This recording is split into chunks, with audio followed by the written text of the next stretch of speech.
love pancakes, but not love the way they make your stomach feel, either because of the gluten or all the oil and eggs and sugar they tend to have? I'm Hannah Mason, Vitality Coach, and in this video, we're going to be learning about how to make pancakes with literally one ingredient: the lovely, fluffy buckwheat.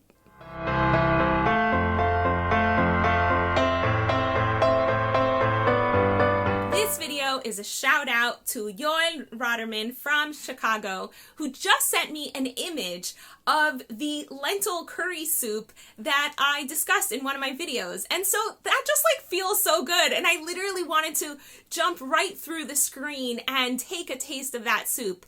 Hope you're enjoying it. So I want to talk a little bit about buckwheat, and I specifically wanted to do this video for Yoel because he's from Colombia, and Colombians aren't so used to buckwheat, even though they're used to a whole bunch of different whole grains and legumes. So buckwheat, you'll see here, it just even has a nice sound to it.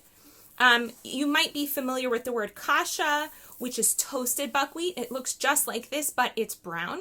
But for this recipe, you don't want to use kasha. You definitely want to use buckwheat that's raw, and I'm going to explain to you why. So buckwheat is a very light grain.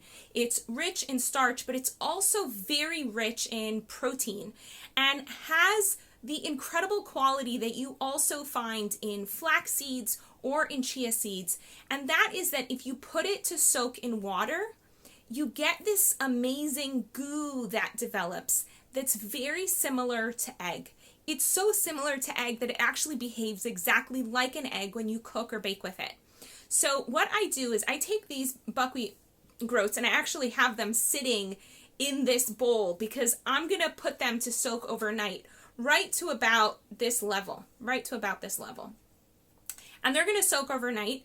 If you want to make the pancakes in the evening, so you put them to soak in the morning, and in the evening you can make the pancakes. And then I put them into my high-speed blender. If you don't have a high-speed blender, you could just use any blender and it's totally fine.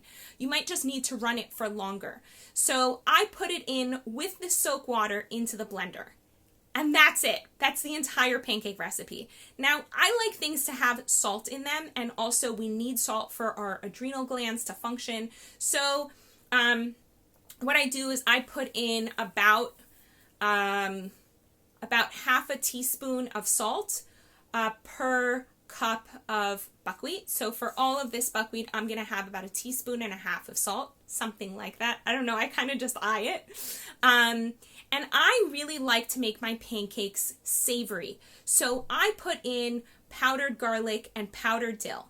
But you don't need those ingredients at all. If you want to make a sweet recipe, you can try putting in dates or maple syrup or coconut sugar or something like that. And then what you do is you put it in the blender, you zhuzh it up until it's nice and thick, and you're going to end up with a pretty thick pancake batter. You take a skillet and you get that skillet really, really hot. How hot, you might ask? So if my son was here, he would tell you to get it as hot as the Laden frost effect. So the Laden frost effect is like a cool, geeky science thing to learn about. And that is that when a surface gets hot enough, when you put water on the surface, the water doesn't ever have the chance to touch the surface because it's so hot. It immediately floats. And so you'll see these round balls, they look like little marbles, jumping all over the surface of the pan. And when you get to that point, when it's that hot, not when it's like you put water and it goes tss, not that, hotter than that, right? When there's these little pebbles jumping around everywhere, now you're at Laden frost effect. So you can turn down the heat a little bit so it stays at Laden frost but doesn't get so hot that you just burn everything. And you pour your pancake batter right on the pan. And you might be thinking right now, wait, Hannah, don't you use oil? So those of you who know me well know that I cook with virtually no oil. My kitchen gets somewhere between a teaspoon, probably about 1 teaspoon of oil per week, and that's about it. And that's sometimes only for very specific recipes where the oil is going to protect the vegetables from totally losing all of their water, like with high baking and things like that. We pretty much don't use oil in my house. So I realized that actually getting the pan to Laden frost works better than oil, crazy though that may sound. And you want to get a pancake that's pretty thin, about 1/4 to 1/2 inch thick. And then the pancake is gonna be on the pan, and it's gonna stick to the pan. Don't try to move it until the entire top has totally dried out. You're gonna see that it's like shiny and wet, and then over time, the whole top gets a lot of holes in it and gets totally dry. And at that point, the pancake will have unstuck from the pan, and then you can flip it over. You might have to test different temperatures and different heats and get everything just right depending on the type of skillet that you have. I, thank God, Dave's grandmother, when we got married, got us an entire set of copper pots, and so my skillet's like a pretty solid skillet, and I cook a lot with it. So I'm not really sure how it works on other people's skillets, but you test it out and eventually you're gonna find a temperature and a setting that works just for you.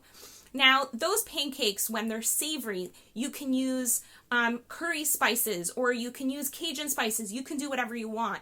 They become really, really great for dipping into other things. So you can use them with tahini or with hummus or guacamole. You can just have them as a side to dip into soup.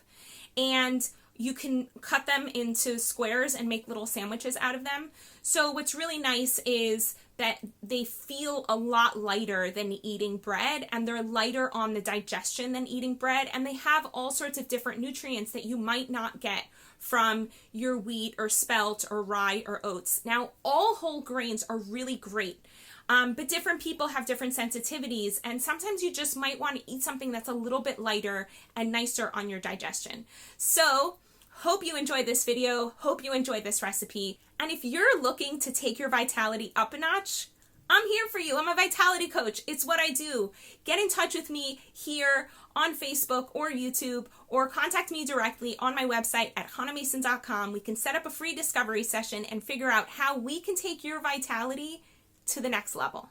In the meantime, I look forward to your comments below, to hearing about how you've been doing with the recipes. If you've got any pictures, please send them. If you have any ideas of how you personally would want to spice up your buckwheat pancakes, please let me know. Wishing you many beautiful joys. Want to find out what's blocking your vitality? Quickly take the quiz at hanamason.com/healthquiz.